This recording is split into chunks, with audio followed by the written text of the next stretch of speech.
नमस्कार दोस्तों, आप देख रहे हैं टीवी 20 न्यूज पर अपने क्षेत्रों की ताजा तरीन खबरें। मैं हूं आपके साथ अशोक वर्मा। देखते रहिए टीवी 20 न्यूज, बने रहिए हमारे साथ। इस खबर के प्रायोजक हैं पूर्वांचल मशीनरी एजेंसीज, जहां आपको जनसेट पंप सेट के साथ साथ अब एक ही छत के नीचे मिलेगा प्लाईवुड, शटरिंग प्लाई, सनमाइका, दरवाजा, डोर स्क्रीन, हार्डवेयर, जेनसेट और मशीनरी पार्ट, जिसके प्रोपराइटर हैं अशोक वर्मा और पता है वर्मा टावर, नरौली, तनिष्क शोरूम के नीचे, आजमगढ़। और मोबाइल नंबर है 9415207728 और दूसरा मोबाइल नंबर है 9453016451।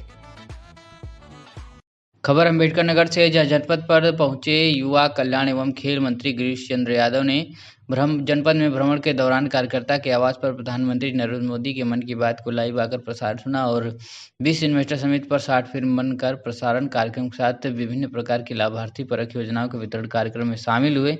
लोहिया भवन में सैकड़ों लाभार्थियों को निःशुल्क आवास, लैपटॉप वितरण किया गया। दिव्यांगों को ट्राईसाइकिल एवं एनआरएम समूह की समूह सखियों को चेक सहित अन्य विभागों के लाभार्थियों को सम्मानित किया गया। साथ ही जिले के टॉप 12 छात्र छात्राओं को लैपटॉप देकर सम्मानित किया गया। जिले में मेधावियों ने सरकार द्वारा किए जा रहे कार्यों की सराहना की।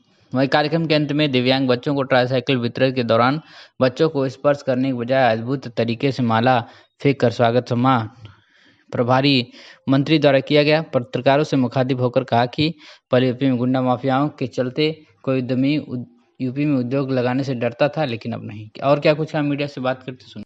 निवेशकों को और उत्तर प्रदेश सरकार पर भरोसा जगा, इसीलिए आपने देखा होगा पूरे दुनिया के कई देशों से लोग निवेशक आए थे, राजदूत आए थे। पहले जो निवेशक होता, जिस विपक्ष की आप बात कर रहे हो, ये विपक्ष के लोग उत्तर प्रदेश में निवेशक को, उद्यमी को बुलाते नहीं थे। वो दिल्ली में करते थे, महाराष्ट्र में करते थे, आखिर उत्तर प्रदेश में क्यों नहीं बुलाते? उसके पीछे कारण था, क्योंकि उत्तर प्रदेश में उद्यमी आना नहीं चाहता, क्योंकि लॉ एंड ऑर्डर की व्यवस्था एकदम खराब थी। कोई इंफ्रास्ट्रक्चर डेवलप, चिकित्सा सुविधा नहीं थी, एक्सप्रेस वे नहीं बने हुए थे, बिजली की व्यवस्था ध्वस्त थी। लेकिन आज इन सब चीज़ों में सुधार हुआ है। इसके कारण से योगी सरकार पर निवेशकों का भरोसा हुआ है और इसलिए निवेशक आए हैं। उसका उदाहरण देता है 30,52,000 करोड़ से ज़्यादा निवेशकों ने भरोसा दिलाया। निश्चित रूप से मैं ये बात को कह सकता हूँ, इस निवेश से उत्तर प्रदेश की तस्वीर, तकदीर बदलेगी और हर नौजवान को काम भी मिलेगा।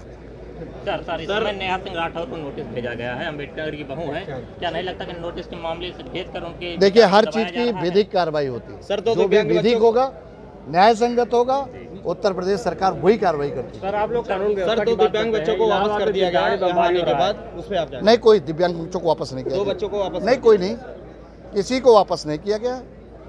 जितने बच्चे थे उनके बच्चों को दिया गया है, और भी बच्चे आएंगे तो उनको भी दिलाएंगे। हमारे पास दिव्यांग जनों को देने के लिए उपकरण की कोई कमी नहीं है।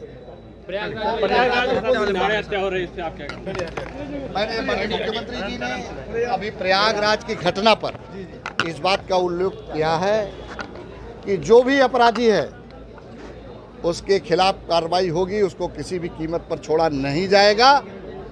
और माननीय मुख्यमंत्री जी ने हाउस में कहा है, कैसे गुंडा, माफी, अपराधी, बवाली लोगों को मिट्टी में मिला देंगे। ये दीवान जी काहे खेलते हैं?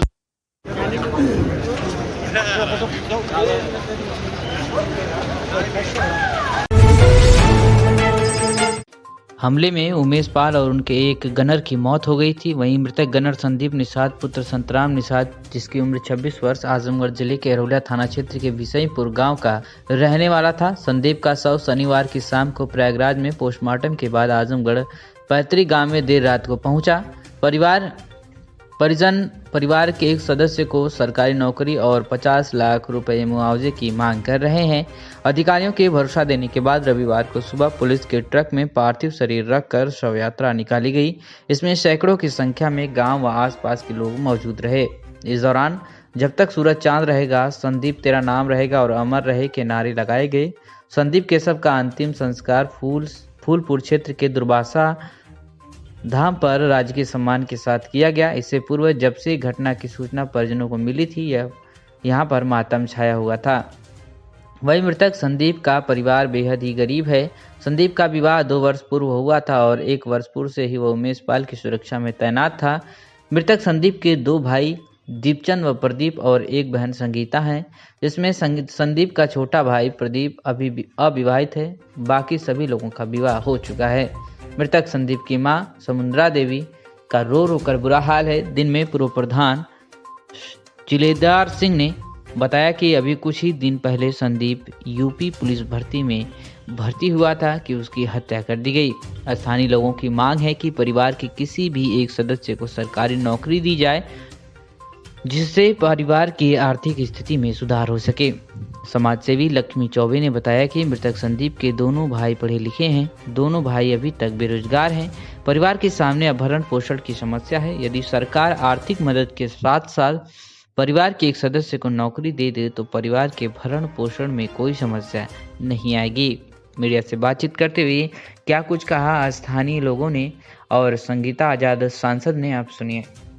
दुखद घटना पे आप क्या कहना चाहेंगे, क्योंकि आप क्षेत्र के वरिष्ठ नेता, क्या कहना चाहेंगे? देखिए, जो घटना घटी है ये बहुत दुखद घटना है और ये जो जवान शहीद हुआ है ये पूरा क्षेत्र दुखी है, पूरा अतरौलिया क्षेत्र आजमगढ़ दुखी है। और इसके बारे में हम सिर्फ इतना आज कहेंगे इस दुख की घड़ी में कि ये जो अपराधी हैं ये किसी भी कोने में रहेंगे, बख्शे नहीं जाएंगे।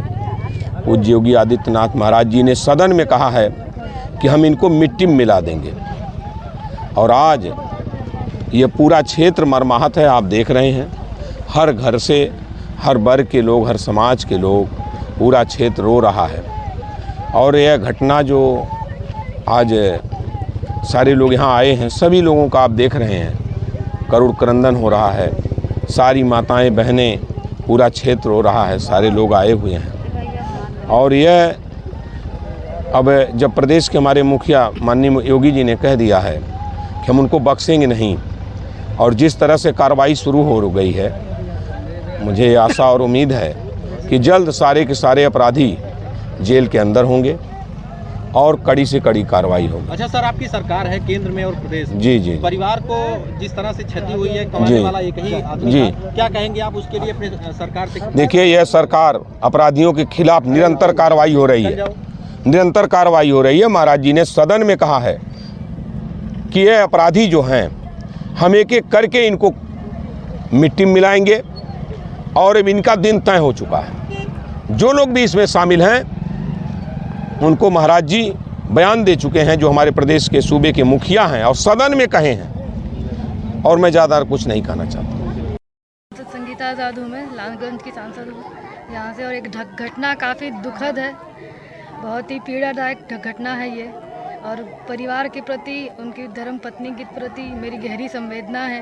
भगवान और प्रकृति उनको ये घटना, ये दुख सहने की शक्ति दे, यही कामना करती हूँ। और सरकार से और माननीय मुख्यमंत्री जी से ये मांग करती हूँ कि उनको शहीद का दर्जा दे, क्योंकि वो एक ही मात्र कमाने वाले इस संसाधन थे इस परिवार के। इस परिवार को कम से कम नौकरी दे और जो भी इस परिवार की मांगे हैं उसको पूरा करें। जिस यहाँ के याददाश्तों के लिए जो है आज इतने लोग क्षेत्रवासी जुटे हुए हैं, उनके लिए कुछ ऐसी चीज़ दिया जाए जो कि मतलब लोगों को आगे जो भी परिवार की और क्षेत्र की मांग होगी, हम अलग से बैठ के उनसे मांगे, उनकी लिस्ट लेके, उनकी सारी डिमांड्स को लेके फिर हम माननीय मुख्यमंत्री जी से मिलेंगे और डीएम साहब से भी मिलेंगे और जो भी उनकी मांग होगी उसको पूरा करने का पूरा प्रयास करेंगे। मैडम, अभी कुछ ग्रामीण जैसे बता रहे थे कि परिवार की मांग है कि एक परिवार को नौकरी दी जाए, इसके साथ ही आर्थिक परिवार की क्या, वो हमारी खुद की मांग है, क्योंकि परिवार में वो एक ही मात्र कमाने वाला व्यक्ति थे और परिवार को आर्थिक सहायता की बहुत सख्त ज़रूरत है। इसलिए एक नौकरी, कम से कम एक क्या 2 नौकरी उनको चाहिए। एक तो उनकी धर्मपत्नी को जो अपना स्वयं का पालन पोषण कर सके और एक उनके भाई को जो परिवार का देखभाल कर सके। मुक्त कर दिया गया है, जिसके विरोध में क्षेत्र पंचायत सदस्य गजराज यादव के नेतृत्व में ग्रामीणों ने आज शाहपुर बाजार में विरोध प्रदर्शन किया। विरोध प्रदर्शन में हिस्सा लेने वाले श्यामनारायण यादव, गजराज यादव, प्रशांत यादव, सुनील यादव, चंद्रभान यादव, गूगल यादव, प्रमोद यादव, भोला, लालचंद यादव, हरीशचंद्र यादव, केशव यादव, मुलायम यादव, दुर्गेश यादव सहित कई लोगों ने शाहपुर बाजार में विरोध प्रदर्शन किया। लोगों का आरोप है कि मेरी आबादी की जमीन को बुरहानपुर तहसील प्रशासन द्वारा बिना नोटिस और बिना पैमाइश के हल्का लेखपाल एवं ग्राम प्रधानों द्वारा मनमानी तरीके से हमारी रिहायशी मड़ी एवं पशुशाला को प्रशासन द्वारा मनमानी तरीके से गिरा दिया गया है, जिस पर हमारे पूर्वजों का कई वर्षों से कब्जा था और उनका नाम भी आबादी की जमीन में दर्ज है।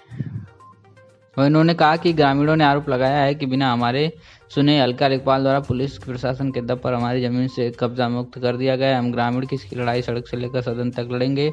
मेरे द्वारा इसकी शिकायत तो अधिकारी मुख्यमंत्री से रिपोर्टर के माध्यम से की गई है। शीघ्र ही हमारी सुनवाई नहीं होती है तो हम तहसील परिषद से बृहद धरना प्रदर्शन को बाध्य होंगे। इस संबंध में जिलाधिकारी नवीन प्रसाद ने बताया कि ग्रामीणों का आरोप बेबुनियाद है। ग्रामीणों द्वारा ग्राम सभा की जमीन पर पूर्व से अवैध रूप से कब्जा किया गया है, जिसको प्रशासन की मदद से कब्जा मुक्त कराया गया है। वहीं ग्रामीण पूरी तरह से अवैध हैं। इनके द्वारा सारे आरोप बेबुनियाद हैं। मैं गजराज यादव यहीं का निवासी हूँ। ये हमारे गांव शाहपुर। समस्या ये है कि हमारी आबादी थी 3 पीढ़ी की। और 3 पीढ़ी की आबादी आप देख लीजिए, पीछे 3 पीढ़ी के लोग रह रहे हैं। हमारा उसमें खाना वाना भी बन रहा था। इसमें बर्तन दब गया सबका। और इसमें 22 से 25 लोग थे। हम लोग का यहाँ पे रहना आना उठना बैठना खाना है सब कुछ यहाँ पे था। नायब तहसीलदार के कहने पे, नायब तहसीलदार से 3 दिन पहले हम मिले भी थे कि सर उसको नापी कर दीजिए, अगर वो बंजर में रहेगी तो हमको एक दिन आप बता दीजिए, हम हटा लेंगे सब। लेकिन बिना पैमाइश के आ गए गिरवा। उसके बाद वो गिरवा दिए, ज़बरदस्ती फोर्स लेके गिरवा दिए। और नायब तहसीलदार साहब के कहने पे गिरा है, SDM साहब के कहने पे गिरा है बस। उसके बाद अरुण चतुर्वेदी नेकपाल हैं, उन्होंने कहा कि यादव साला कैसे कब्जा कर लिया यहाँ बंजर, तो गिरवाएंगे हम हर हाल में माने। हाँ, अगर बंजर है तो ये समान आबादी है, आपके सामने हम दिखा देते हैं। बंजर बता गिराया गया है, ये देख लीजिए आपके सामने समान आबादी है। इसका कोई मामला चल रहा है? इसका कोई मामला नहीं, आबादी का कोई मामला नहीं था। हम लोग का शेष था, कोई नहीं मुकदमा था। हम लोग इस पर कब्जे हैं 3 पीढ़ी से। कोई नोटिस नहीं आई हमारे पास। एक बैग गिरा दिए, सारी व्यवस्था देख लीजिए। ये बर्तन दब गया है, कपड़ा लत्ता सबका हिस्से में दब गया है, इसमें सब दब गया। और 3 पीढ़ी से ये आबादी हमारी बगल की है। अगर हमको नोटिस दिए होते हम खाली करवाते, हम जाते और आप नापी कर देते तो दीवार गिरा देते, हम कुछ नहीं बोलते। इस मतलब अतिक्रमण को हटवाने के बाद दावा किया जा रहा है पूरी तरह से गलत है भैया, क्योंकि अगर हमको बताना चाहिए ना, आपको पैमाइश होती तो हम तो 3 दिन पहले SDM साहब से मिले भी थे पैमाइश, पक्की पैमाइश के लिए। उनको एप्लीकेशन भी हमने दिया था, लेकिन कोई रिस्पांस नहीं उसमें था। यही है उसमें मामला। और सूरत निवासी ग्राम शाहपुर पोर्ट सारण। अच्छा, ये आपका गिरा है? क्या था आपका? जी हमारा गिरा है, सब मंडई मेरी गिरी है। इसमें क्या रखे थे आप? इसमें खाना बनता था, चारा काटने वाली मशीन थी, मवेशियाँ थी, उसमें नाद था, हौदी था, सब कुछ था, सब गिरा दिए हैं। कोई सूचना थी गिराने की? नहीं, कोई सूचना नहीं थी। आज जगह गिरा दिए। कितने बजे की बात है जी? कितने बजे घटना? ये 3 बजे की बात है। 3 सवा 3 बजे आए जी, पूरे दल बल के साथ। पूरे दल बल के साथ जी। मतलब इस कार्रवाई से आप असंतुष्ट जी। इसके खिलाफ आप क्या करेंगे? अब जो द्वारा ऐसा हुआ किया गया कि जी, क्योंकि यह गलत है, क्योंकि आपकी ज़मीन आप दावा कर रहे हैं जी, तो इसके खिलाफ आप कहाँ जाना चाहते हैं, फिर कहाँ करेंगे? अब क्या करेंगे? उम्मीद तो आपको है नहीं। प्रशासन से कोई उम्मीद नहीं हमको। प्रशासन कोर्ट का सहारा ले। कोर्ट का सहारा भाई जाति सूचक यहाँ पे गाली दिए हैं अरुण चतुर्वेदी नेकपाल की भोसड़ी की। यादव कैसे कब्जा कर लिया यहाँ पे, उसको गिरवा के हम जाएंगे। समारोह का आयोजन कर सम्मानित किया गया। आपको बता दें, डिटेक्स बार एसोसिएशन के द्वारा आयोजित अभिनंदन समारोह में मुख्य अतिथि पांचू राम मौर्य, अध्यक्ष बार काउंसिल उत्तर प्रदेश। इस अवसर पर जनपद के 5 अधिवक्ता 1 लाख अहमद, स्वतंत्र कुमार गुप्ता, भरत जी अग्रवाल, कृष्ण मुरारी लाल अग्रवाल और अवधेश चंद्र का टैक्स बार के अधिवक्ताओं ने जमकर स्वागत किया। इस दौरान मुख्य अतिथि ने कहा कि 21वीं सदी के भारत में अधिवक्ताओं पर बहुत बड़ी जिम्मेदारी है। इनका निर्भर करने में विभिन्न विपरीत परिस्थितियों में हुए समाज के छोटे वर्ग से लेकर बड़े वर्ग तक का प्रतिनिधित्व करके न्याय दिलाने में प्रशंसनीय कार्य करते रहे, जिनकी जितनी भी प्रशंसा की जाए बहुत कम है। भारत को अंग्रेजों के स्वतंत्रता दिलाने के अधिवक्ताओं की अहम भूमिका रही है। वरिष्ठ अधिवक्ताओं ने स्वर्णिम 50 वर्ष पूरे होने पर सभी प्रेरणा स्रोत हैं। उनके मार्गदर्शन पर चलते हुए समाज को नई दिशा देने का कार्य करना है। सर आज जो सम्मान समारोह हो रहा है, क्या कहना चाहेंगे लोग? मैं Jai Narayan Pandey, vice chairman bar council Uttar Pradesh. मैं टैक्स बार आजमगढ़ के ये जो कार्य हो रहा है सम्मान समारोह, इसको देख के मैं अभिभूत हूँ और ये बहुत ही अच्छी परंपरा है कि अपने चेलों द्वारा गुरुओं का जो सम्मान हो रहा है, ये पुरातन काल से गुरुओं को सम्मान करने की बातें जो चली आती है और ये अधिवक्ता समाज अपने गुरु को जो सम्मान दे रहा है, जिसकी 50 साल प्रैक्टिस में गुरु हो गए, मैं भी अभिभूत हूँ उन लोगों को सम्मान करते हुए। मेरी पैदाइश नहीं थी तब इन लोगों का रजिस्ट्रेशन है। मैं इन सबको प्रणाम करता हूँ और सभी को मैं सम्मान के साथ प्रणाम करता हूँ। आपका जीवन दीर्घायु हो, आपका आशीर्वाद हम सब पे बना रहे, सभी अधिवक्ताओं पे बने, अधिवक्ता समाज पे बना रहे। बहुत बहुत धन्यवाद। ये बहुत अच्छा लगा और इतना बढ़िया आयोजन हुआ। अब मैं लखनऊ से चल के मैं यहाँ पे आया हूँ और इस कार्यक्रम में शामिल होकर के अब मैं आपके माध्यम से कहना चाहूँगा कि आप इस तरह की खबरें प्रकाशित करें कि ये परंपरा हर जिलों में कायम हो, देश के कोने कोने पे कायम हो और ये ऐसे ही होने चाहिए। ये बहुत अच्छा लगा है। काफी संघर्ष करने के बाद आज इस पड़ाव पहुंचे हैं, क्या कहना चाहिए? बहुत बढ़िया है इन लोगों की इतने मैं बता रहा हूँ, मैं बार काउंसिल का वाइस चेयरमैन हूँ। आपकी जब का रजिस्ट्रेशन है, मैं उस समय पैदा नहीं हुआ था। मुझे ये देख के बड़ा गौरव महसूस हो रहा है कि आपको माला पहना के, आपको स्मृति चिन्ह दे के मैं अभिभूत हूँ और आप सबको प्रणाम करता हूँ। बार काउंसिल की तरफ से, पूरा उत्तर प्रदेश के अधिवक्ता समाज की तरफ से आप सभी को मैं प्रणाम करता हूँ। सर एक मिनट, आप बताएं सर। मैं सौरभ सिंह गहलोत, प्रांतीय अध्यक्ष यूपी टैक्स बार एसोसिएशन। आज जो 5 लोगों का सम्मान किया जा रहा है महाभूतियों का, क्या कहना चाहेंगे उनके बारे में? ये सम्मान हो रहा है टैक्स बार एसोसिएशन जमगढ़ द्वारा। इस सम्मान से मैं लखनऊ से चल के आया हूँ और भाव विभोर हूँ। ऐसी परंपरा अधिवक्ता समाज में थी, हो रही, उसका पालन किया जा रहा है। इसी जनपद के हमारे स्वर्गीय अरविंद कुमार गुप्ता जी जो प्रांतीय अध्यक्ष में थे, उनका ये सपना था। संघ के लोगों ने मिलजुल करके इस सपने को पूरा किया है। मैं हार्दिक प्रसन्नता जाहिर करता हूँ, खुशी जाहिर करता हूँ। कैसा लग रहा है इस तरह का प्रोग्राम आजमगढ़ में? बहुत ही अच्छा प्रोग्राम है और यहीं जनपद के नहीं, विभिन्न जनपद के लोग आए हुए हैं यहाँ पर। मऊ से आए हुए हैं, बनारस से आए हुए हैं, गाजीपुर से आए हुए हैं, बहुत जनपद से अधिवक्ता आए हैं और चाहते हैं कि उनके अपनों के बीच अपनों का सम्मान देखते से वो सब प्रसन्न हैं। और हम लोग भी ये दुआ भगवान से करते हैं कि इनका सानिध्य मिलता रहे, यही भगवान से हमारी कामना है। फाल लोकल के साथ मनाने की भी अपील की। प्रधानमंत्री की बात को भाजपा कार्यकर्ताओं ने बूथ पर कार्यक्रम का आयोजन कर गणमान्य लोगों की मौजूदगी में सुना। प्रधानमंत्री नरेंद्र मोदी के मन की बात को सुनने के लिए भाजपा के नगर अध्यक्ष शैलेंद्र अग्रवाल सहित अन्य नेता नगर के बूथ नंबर 204 मड़िया सेक्टर में सुनने के लिए पहुंचे थे। इस दौरान मड़िया मोहल्ले में 7 व अन्य गणमान्य लोग मौजूद रहे। सुबह से 11 बजे पीएम मोदी ने मन की बात शुरू की तो सभी ने पीएम मोदी के मन की बात को सुना। इस दौरान भाजपा ने नगर अध्यक्ष शैलेंद्र अग्रवाल से बताया कि पीएम मोदी ने मन की बात में इस बार होली के त्यौहार की बधाइयां दी थी, साथ वोकल फॉर लोकल होली मनाने की भी अपील की थी। शैलेंद्र अग्रवाल, नगर अध्यक्ष भारतीय जनता पार्टी आजमगढ़ नगर। अच्छा, आज जो मन की बात आप लोगों ने सुना, क्या कहना चाहेंगे? आज मोदी जी के 98वें मन की बात का कार्यक्रम हम लोगों ने यहाँ बूथ नंबर 204 मड़िया सेक्टर में सुना और मोदी जी ने मन की बात के माध्यम से सभी लोगों को बहुत सी जानकारियाँ दी। इसके साथ ही साथ आने वाले होली के त्यौहार की बधाई दी सबको और मोदी जी ने लोकल फॉर वोकल, मतलब कि लोकल रंगों का ही प्रयोग करें, सूखे रंगों का प्रयोग करें और भी बहुत सी चीज़ों के बारे में उन्होंने बताया। इससे क्या प्रेरणा मिली आप लोगों को? इससे हम लोगों को ये प्रेरणा मिलती है कि जो भी कार्यक्रम हमारे हैं या जो भी जानकारी हम लोगों को मोदी जी के माध्यम से दी जाती है, हम लोग उस पर पूरा प्रयास करते हैं कि उनके विचारों को सुनकर और उसी पर चलने का प्रयास करें। श्याम प्रभु की सुसज्जित रथ पर नैबान विराम मनमोहक झांकी देखने को आई।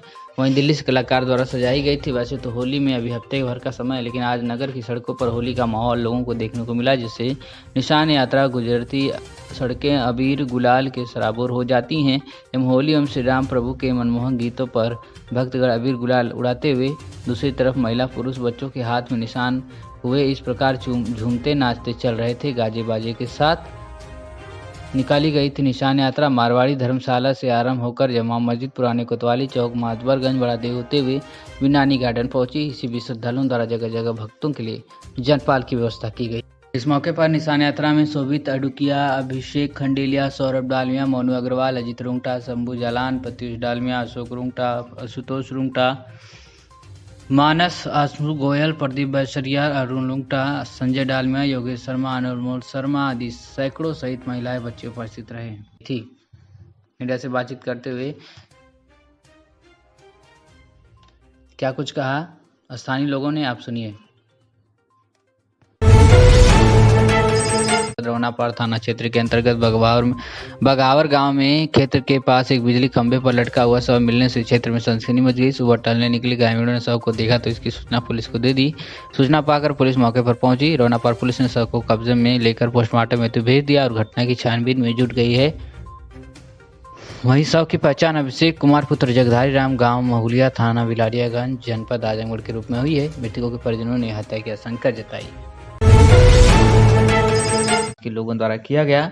वहीं मोनू विश्वकर्मा के नेतृत्व में लोग उपस्थित रहे। आपको बता दें कि मोनू विश्वकर्मा क्षेत्रीय मीडिया प्रभारी गोरखपुर क्षेत्र और उसके साथ उमेश विश्वकर्मा, रजनीत विश्वकर्मा, शशिकांत विश्वकर्मा, पवन विश्वकर्मा, सूरज विश्वकर्मा, शिवम विश्वकर्मा, सुनील विश्वकर्मा, अखिलेश विश्वकर्मा आदि लोग उपस्थित रहे। तो खबर आपको दिखा रहे हैं, जहां महाराज सुहेलदेव सम्मान समारोह में डीएवी कॉलेज आजमगढ़ में कैबिनेट मंत्री उत्तर प्रदेश सरकार अनिल राजभर का स्वागत समारोह विश्वकर्मा समाज के लोगों द्वारा किया गया। वहीं मोनू विश्वकर्मा के नेतृत्व में आयोजन किया गया था। मोनू विश्वकर्मा क्षेत्रीय मीडिया प्रभारी पिछड़ा वर्ग मोर्चा गोरखपुर क्षेत्र से हैं। आपको बता दें, इनके साथ साथ उमेश विश्वकर्मा, रजनीश विश्वकर्मा, शशिकांत विश्वकर्मा, पवन विश्वकर्मा, सूरज विश्वकर्मा, शिवम विश्वकर्मा, सुनील विश्वकर्मा, अखिलेश विश्वकर्मा आदि लोग उपस्थित रहे। खंड शिक्षा क्षेत्र सठियाव के अंतर्गत M S central public school Jamudi Shahgarh के परिसर में रविवार को विद्यालय का वार्षिकोत्सव शाहीन कार्यक्रम का शुभारंभ तिलावते कुराने ए पाक से हुआ। आपको बता दें, तत्पश्चात कार्यक्रम के मुख्य अतिथि डॉक्टर महमूद मिर्जा ने फीता काट कर शुभारंभ किया। वहीं आपको बता दें, इस कार्यक्रम दौरान बच्चों ने रंगारंग सांस्कृतिक कार्यक्रम, देशभक्ति गीत, नाटक के माध्यम से दर्शकों का मन मोह लिया। वहीं विद्यालय का वार्षिकोत्सव शाहीन के कार्यक्रम में नर्सरी कक्षा से लेकर इंटर तक के छात्रों ने प्रतिभाग किया। कार्यक्रम में सामूहिक रूप से छात्राओं ने नृत्य प्रस्तुत किया। वहीं छात्राओं ने नाटक कला आदि की प्रस्तुति की, तो वहीं छात्रों ने भी देशभक्ति गीत से श्रोताओं को मनमुग्ध कर दिया। इसके अलावा नाटक का भी मंचन किया गया, जो कि ज्ञानवर्धक व प्रेरणादायक रहा। इस प्रकार के कार्यक्रम में छात्र छात्राओं ने अपनी प्रस्तुति से लोगों को देर बाद बांधे रखा। वहीं अंत में मैनेजर नदीम अहमद ने अपने आगंतुकों, अतिथियों एवं अभिभावकों का आभार व्यक्त किया। कार्यक्रम में मुख्य रूप से पूर्व विधायक हाजी मोइन अहमद, प्राचार्य मोहम्मद अशद, डीबी द्विवेदी, मोहम्मद आरिफ गुलवा, मोहम्मद आफ्ताब, प्रोफेसर रामजश जोगी, सफ़ी अहमद, एहसार अहमद, निशार अहमद, नासिर अहमद, राजकुमार यादव, अवधेश यादव, गुलाब चौहान, संतोष चौहान, सूरज गुप्ता, बिलाल आजमी, संदीप विश्वकर्मा, संजय सोनी सहित अन्य लोग शामिल रहे। सर, क्या कार्यक्रम है और शिक्षा जगत के लिए क्या संदेश है? देखिए, ये कार्यक्रम जो है स्कूल फंक्शन का कार्यक्रम है शाहीन के नाम से, और ये जो नाम है शाहीन, यही उसका मैसेज है कि आप ऊंची उड़ान भरिए, क्योंकि बच्चों को यहाँ जो तालीम दी जा रही है, जो एजुकेशन दी जा रही है, उसके साथ साथ उसके सामने जितने भी अपॉर्चुनिटीज़ हैं वो सामने उनके पेश किया जाता है कि आप ज़िंदगी में क्या बनना चाहते हैं, आप ज़िंदगी में क्या करेंगे और ऐसा काम करिएगा जिससे सोसाइटी को फ़ायदा हो। ये इसका असल मकसद है और यही उसका उद्देश्य है। तो शाहीन इसीलिए नाम भी रखा गया है इस प्रोग्राम का, ताकि बच्चे जो है ना जितनी ऊंचाई पोड़ सकते हैं, जिससे देश का भी नाम रोशन हो और इस इलाके का भी जो है मुस्तकबिल रोशन हो सके। शिक्षा जगत के लिए सर क्या संदेश देना चाह रहे हैं? शिक्षा के लिए देखिए मैं यही कहना चाहूँगा, शिक्षा हमेशा जो है ना इस बात का उसमें ख्याल रखना चाहिए कि उसमें तरबियत भी होनी चाहिए। शिक्षा वही शिक्षा होती है जो समाज के काम आए। शिक्षा हमेशा कंस्ट्रक्टिव होना चाहिए, डिस्ट्रक्शन उससे नहीं होना चाहिए। और तालीम जो है आजकल NEP जो आई है, सरकार और गवर्नमेंट भी यही उसकी मंशा है कि किसी तरह से जो है ये शिक्षा की वजह से सभी लोग जुड़ें और आपस में प्यार मोहब्बत का पैगाम और संदेश दें। में क्या कार्यक्रम हुआ है? मेरे यहाँ एनुअल फंक्शन का आज प्रोग्राम था और एनुअल फंक्शन जो है इसको बड़ा उत्साह के साथ जो है मनाया जा रहा था और इसका मौजू था शाहीन। शाहीन एक परिंदे का नाम है जो ऊंची उड़ान उड़ता है और उसी की थीम दिया गया है कि वो जो है बच्चों के अंदर ये हौसला हो, ये जज्बा हो कि वो ऊंची उड़ान उड़ सकें और कामयाबी जो है उनको उनकी कदम चुमे। छात्र छात्राओं को सर क्या संदेश देना चाह रहे हैं? छात्र छात्राओं के लिए यही संदेश है कि आप लोग अच्छी एजुकेशन लें, अच्छी तालीम लें और आगे बढ़ें। बढ़ के अपने बड़ों का, अपने माता पिता का आदर और सम्मान इज्जत करें और अपनी पूरी ज़िंदगी में ये एक अच्छे इंसान बन के और एक अच्छे हिंदुस्तानी हो के जो है ये नाम रोशन करें। ये हिंदुस्तान में हर रहने वाला जो है हिंदुस्तानी गर्व के साथ कहता है मैं हिंदुस्तानी हूँ, कहीं से इसका नाम खराब नहीं होना चाहिए। नागरिक पुलिस प्लाटून कमांडर PSC एवं अग्निशमन द्वितीय के पद पर चयनित हुए हैं। मंडल के कुल 412 अभ्यर्थियों को DIG व SP ने नियुक्ति पत्र बांटा है। मीडिया से बातचीत करते हैं और क्या कुछ का आप सुनिए। क्या नाम है आपका? है नंदिनी यादव। कहाँ के रहने वाले हैं? कैसा लग रहा है आपको आज नियुक्ति बहुत अच्छा लग रहा है। किस तरह से आप संघर्ष की और इस मुकाम में पहुंची, क्या कहना चाहेंगे? ऐसे ही पढ़ाई करके फिर यहाँ तक आई हूँ और मम्मी पापा भैया बहुत सपोर्ट करते हैं, इसलिए यहाँ तक पहुँच पाई। माननीय मुख्यमंत्री जी क्या कहना चाहेंगे आप? बहुत धन्यवाद है उनका कि ये वैकेंसी फाइनली क्लियर हो गई। पहले तो बड़ा डर लग रहा था, इतना केस बहुत कुछ हुआ इस पर, पर अब ये ठीक है। अच्छा लग रहा है? हाँ, बहुत अच्छा लग रहा है। क्या नाम है सर? अभिनव कुमार राय। कहाँ के रहने वाले हैं? दोहरी घाट में। अच्छा, ये आज नियुक्ति पत्र आपको मिला है, क्या कहना चाहेंगे आप? बिल्कुल बहुत अच्छा लग रहा है और माननीय मुख्यमंत्री जी को मैं बहुत बहुत धन्यवाद करता हूँ और रोजगार मेला का जो अवसर माननीय प्रधानमंत्री जी का जो लक्ष्य है उसके लिए बहुत बहुत धन्यवाद करता हूँ। इसके द्वारा बहुत सारे युवाओं को एक अच्छा रोजगार का अवसर मिला और हम लोग एक सम्मानित पद के लिए चयनित हुए हम लोग। इसके लिए बहुत बहुत आभार, बहुत बहुत धन्यवाद। काफ़ी दिक्कतें होती थी इस तरह की, और इस तरह का जो आप माननीय मुख्यमंत्री जी कार्य किए हैं, क्या कहना चाहेंगे? जो उन्होंने कार्य किया है वो उन्होंने सिस्टम को देखा कि काफ़ी चीज़ें चेंज की ज़रूरत थी। 2017 के बाद से काफ़ी सिस्टम चेंज हुआ और जैसा आज मुख्यमंत्री जी ने अपने उद्घोषणा में बताया कि जो बदलाव की ज़रूरत थी आज वो उन्होंने बिल्कुल पूरी तरह से लागू किया है। जीरो टॉलरेंस की नीति उन्होंने लागू की है, कहीं भी कोई करप्शन नहीं है, पुलिस कम्प्लीटली ट्रांसपेरेंट भर्ती थी ये और बहुत अच्छा लगा हम लोगों को कि ये एक नियत समय के अंदर से हो गया। पहले भर्तियाँ 4 साल 5 साल तक लंबित होती थी, अभी बिल्कुल शॉर्ट समय में एग्जाम हुआ, उसके पूरे ड्यूरेशन को कंप्लीट किया गया। 1 से 2 साल के अंदर पूरा एग्जाम कंप्लीट होगा, हम लोग ट्रेनिंग पे जाने वाले। किस तरह से कार्य करेंगे अपना? बिल्कुल अपने निष्ठापूर्ण हमें जिम्मेदारी दी जाएगी, उसको पूर्ण करते हुए निष्ठ रूप से कार्य करेंगे। जो हमें जिम्मेदारी दी जाएगी उसको पूर्ण रूप से काम करेंगे। कमांडर PSC सर, आज आशीष कुमार सिंह नियुक्ति पत्र बांटा जा रहा है सर, क्या करें? आज वर्ष 2020-21 के अंतर्गत चयनित जो उप निरीक्षक नागरिक पुलिस प्लाटून कमांडर लोग हैं उनके नियुक्ति पत्र यहाँ बांटे गए हैं। इनमें से कुल मिला के हमारे तीनों जिलों से 395 अभ्यर्थी हैं जो इसमें चयनित हुए हैं और 16 प्लाटून कमांडर हैं। इन सभी को आज नियुक्ति पत्र बांटा गया। इसके बाद इनकी प्रशिक्षण की कार्रवाई होगी। प्रशिक्षण के बाद में उसकी अवधि के उपरांत ये लोग अपने अपने जो नियुक्ति स्थल है वहाँ जाएंगे। सर, क्या आशीर्वाद देंगे लोगों को, क्या कहना चाहेंगे?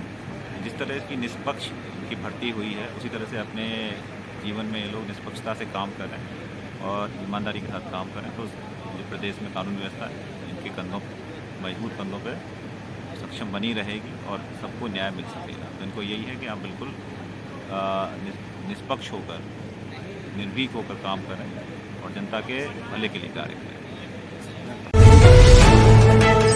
चढ़े कर्मचारी अधिकारियों की मौजूदगी में सीढ़ी से छत पर चढ़ने का वीडियो वायरल हो रहा है। आपको बता दें, टांडा विधानसभा क्षेत्र के सपा विधायक राममूर्ति वर्मा ने विधानसभा में उठाया यह मुद्दा। विधानसभा में विधायक का आरोप है कि बिजली चेकिंग के नाम पर रात्रि में घर में घुसकर महिलाओं से हो रही है भद्रता। जिस घर में केवल महिलाएं हैं, वहीं रात्रि में बाउंड्री कूद कूद कर घुस रहे हैं कर्मचारी। शिकायतकर्ता को थमा दिया जा रहा है। 5 लाख रुपए का नोटिस। सपा विधायक राममूर्ति वर्मा का ये बड़ा आरोप है। आप वीडियो देखिए। इसके अलावा विद्युत विभाग के लोग बिजली चेकिंग के नाम पर अगर घर के अंदर कोई भी पुरुष नहीं है तो 12 बजे, 1 बजे, 2 बजे रात को भी बाहर की बाउंड्री से कूदकर महिलाओं के साथ दुर्व्यवहार करते हैं और उसकी शिकायत करने पर उनके खिलाफ 5 लाख का जुर्माना भेज दिया जाता है। तो इस तरफ भी मैं सरकार को इंगित करना चाहता हूं और जो झूठ बोलने का काम है, कहीं पर भी हमारे क्षेत्र में सड़कों का निर्माण नहीं हुआ, बिजली के तार बहुत दिनों से जो जर्जर स्थिति में है उनको बदलने के लिए बार बार अनुरोध किया गया, उस पर भी कहीं पर साफ सफाई चलाया गया। यह स्वच्छता अभियान महात्माओं और सेवाओं दल यूनिट अतरौलिया द्वारा निरंकारी भवन होते हुए रोडवेज परिषद, स्टेट बैंक, बुधनिया रोड से स्थानों पर स्वच्छता अभियान चलाया गया। तत्पश्चात निरंकारी भवन पहुंचकर इसका समापन हुआ, जिसमें सैकड़ों महात्माओं व सेवा दल के लोगों ने हिस्सा लिया। इस अवसर पर डॉक्टर राजेश कुमार मिश्रा ने बताया कि 23 फरवरी को बाबा जी का जन्मदिन था। उसी दिन हमारी सदगुरु माता दीक्षिता जी ने नारा दिया था कि स्वच्छ जल स्वच्छ मन, मतलब कि तब तक इंसान स्वच्छ जल नहीं पिएगा तब तक उसका मन स्वच्छ नहीं रहेगा। उसी के तहत प्रदूषण अंदर हो या बाहर दोनों हानिकारक है। निरंकारी बाबा के स्लोगन के साथ इस आधार पर प्रोजेक्ट लॉन्च किया गया है अमृत, जिसके अंतर्गत स्वच्छ जल स्वच्छ मन अभियान के तहत 1100 से ऊपर कई जगहों से निरंकारी भवन द्वारा साफ सफाई का कार्यक्रम किया जा रहा है। निरंकारी ब्रांच अतरौलिया द्वारा एक स्वच्छता अभियान निकाला गया जी, क्या उद्देश्य है और आगे कब तक यह प्रोग्राम है? ऐसा है कि 23 फरवरी को जो है हमारे बाबा जी का जन्मदिन था, तो उस दिन जो है हमारी सदगुरु माता सुदीक्षा जी ने एक नारा दिया कि स्वच्छ जल और स्वच्छ मन। जब तक इंसान स्वच्छ जल नहीं पिएगा स्वस्थ नहीं रहेगा, और जब उसका जो है स्वच्छ दिल रहेगा तभी उसका स्वच्छ मन होगा। और उसी के तहत जो है प्रदूषण अंदर हो या बाहर दोनों हानिकारक है, निरंकारी बाबा का स्लोगन था। उस आधार पे एक प्रोजेक्ट लॉन्च हुआ है अमृत स्वच्छ जल स्वच्छ मन। उसी अभियान के तहत 1100 प्लस जगहों पर निरंकारी मिशन द्वारा आज के दिन साफ सफाई अभियान चल रहा है। बनारस में गंगा घाट पे, पोहारी बाबा, भैरव बाबा, चांदीपुर घाट, सारे घाट पे निरंकारी महापुरुष जो है एकजुट होकर के साफ सफाई अभियान चला रहे हैं। इसको लेकर के आपका क्या कहना है? किस तरह से अपराधियों को सजा देगी आपकी सरकार? देखिए, हमारे माननीय मुख्यमंत्री जी ने सदन में इसका जवाब बहुत अच्छे तरीके से दिया है। जो ये आज ये घटना हुई है, हमारे संदीप निसार जी का जो बलिदान हुआ है, जो हमारे शहीद हुए हैं, इनका बलिदान कहीं से भी व्यर्थ नहीं जाएगा। और माननीय मुख्यमंत्री जी इस पे बहुत ही अपराधियों के खिलाफ सख्त कार्रवाई कर रहे हैं और मैं इस परिवार के साथ में इनके शोक में शामिल हूँ। मेरी बहुत सारी संवेदनाएं हैं इनके साथ में। मैं समझती हूँ पूरा ज़िला, पूरा देश, पूरा सारे लोग इनके साथ में आज खड़े हैं। और जो अपराधी हैं उनके लिए कहना चाहूँगी कि उन्होंने किया है जो कर्म, उसकी सज़ा पूरी की पूरी माननीय मुख्यमंत्री जी के द्वारा उनको प्राप्त होगी। अच्छा, परिवार जिस तरह से मतलब बेहद ही गरीब लोग बता रहे हैं कि बेहद ही गरीब परिवार था, अभी जल्द ही वो भर्ती हुआ था पुलिस में, तो ऐसे में आपकी सरकार इस परिवार के लिए किस तरह से जो है आर्थिक मदद पहुंचाएगी? और क्या इसके परिवार के किसी सदस्य को कोई सरकारी नौकरी भी निश्चित ही होगा माननीय मुख्यमंत्री जी के द्वारा, और उनके परिवार का पूरा ध्यान रखा जाएगा। क्योंकि जिस तरह बेहद गरीब परिवार है, उनका जीवन यापन आगे कैसे हो, इसकी चिंता पूरी की पूरी होगी। किया, जिसमें प्रदेश अध्यक्ष राजेश कुमार यादव, जिला अध्यक्ष दीपक सिंह, जिला सचिव अनय सिंह, रविचंद्र पंचायत सदस्य जमीरपुर और ओमकार सिंह छोटू अधिवक्ता, निवर्तमान क्षेत्र पंचायत सदस्य जमीरपुर मनोज सिंह, अमित सिंह, राम गोविंद पाल, अमन सिंह ब्लॉक अध्यक्ष की गरिमामयी उपस्थिति में बैठक संपन्न हुई, जिसमें कहा गया कि आज वर्तमान समय में विभिन्न राजनीतिक दलों द्वारा हिंदू धर्म को वोट के लालच में बांटने का काम कर रहे हैं। ऐसे सनातन धर्म को तोड़ने वाले का हिंदू वाहिनी रक्षा दल पुरजोर विरोध करती है और सनातन धर्म के उत्थान के लिए संगठन जमीनी स्तर पर काम करेगा और सनातन विरोधी ताकतों को समाज में जगह नहीं मिलनी चाहिए। क्या नाम है भैया? मैं ओम प्रकाश सिंह, आजमगढ़ का मूल निवासी हूँ, क्षेत्र पंचायत सदस्य जमीरपुर। सर, क्या आज कार्यक्रम आयोजित किया? आज हिंदू वाहिनी रक्षा दल का प्रथम बैठक थी जिले में, जिसमें ये तमाम साथी हम लोगों के बीच आए हैं, जिसमें हिंदू वाहिनी के संगठन के जिला अध्यक्ष हमारे भाई दीपक सिंह एवं जिला सचिव भाई अनय सिंह रवि जी, क्षेत्र पंचायत सदस्य जमीरपुर वर्तमान। कार्यक्रम के माध्यम से क्या संदेश देना चाहिए? क्या कार्यक्रम के माध्यम से मैं आपको बताना चाहता हूँ कि इस संगठन का जो मूल उद्देश्य है, आज की तमाम पार्टियां जो सनातन विरोधियों के रूप में काम करती हैं, जातियों में बांटने का जो काम कर रही हैं, उसको हम लोग संगठित करने का काम करेंगे और लोगों में आह्वान करेंगे कि हम हिंदू धर्म के लोग एक हैं और हमें संगठित रहने की आवश्यकता है, ताकि भविष्य में कोई भी राजनीतिक ताकतें इस संगठन को तोड़ ना पाएँ। इसी को देखते हुए हम लोग हम और हमारा संगठन इस पे काम कर रहा है। धीरे धीरे इस संगठन का विस्तार हो रहा है, लोग जुड़ रहे हैं, उनकी तमाम महत्वाकांक्षाएँ हैं, लोग समझ रहे हैं कि राजनीतिक दल किस तरह से जातियों में छलकर समाज में बुराई का बीज बो रहे हैं। इसी को हम लोग जो है कि संगठित करने का काम कर रहे हैं और माननीय राष्ट्रीय अध्यक्ष जी का ये उद्देश्य है कि सनातन धर्म का जो झंडा है वो सबसे बुलंद होना चाहिए और उसी के ध्येय में हम लोग और आगे बढ़ते रहें, ताकि लोगों में संगठन की भावना को जगाए रखें। यही बैठक में रंगभरी एकादशी, होली एवं शब बारात पर्व को लेकर मंथन किया गया। बिजली, पानी, साफ सफाई के साथ पर्व और त्यौहार को सकुशल संपन्न कराने के सहयोग की अपेक्षा शांति सुरक्षा सुनिश्चित रखने का आह्वान भी किया गया। एसडीएम सैलेंद्र में से अपर पुलिस अधीक्षक राजेश भारती, क्षेत्राधिकारी प्रभात राय की मौजूदगी में बैठक की गई। रंगभरी एकादशी, शब बारात व होली शांतिपूर्वक मनाए जाने का आह्वान भी किया गया। होलिका दहन एवं शब बारात एक ही दिन होने के कारण विशेष सतर्कता बरतने की हिदायत दी गई। अधिकारियों ने कहा कि गोपीगंज नगर में हमेशा गंगा जमनी तहजीब और भाईचारा देखने को मिला है। उन्होंने कहा कि आशा ही नहीं पूर्ण विश्वास है कि पर्व को शांतिपूर्ण और सौहार्द के साथ मनाया जाएगा, जिसमें सबका सहयोग मिलेगा।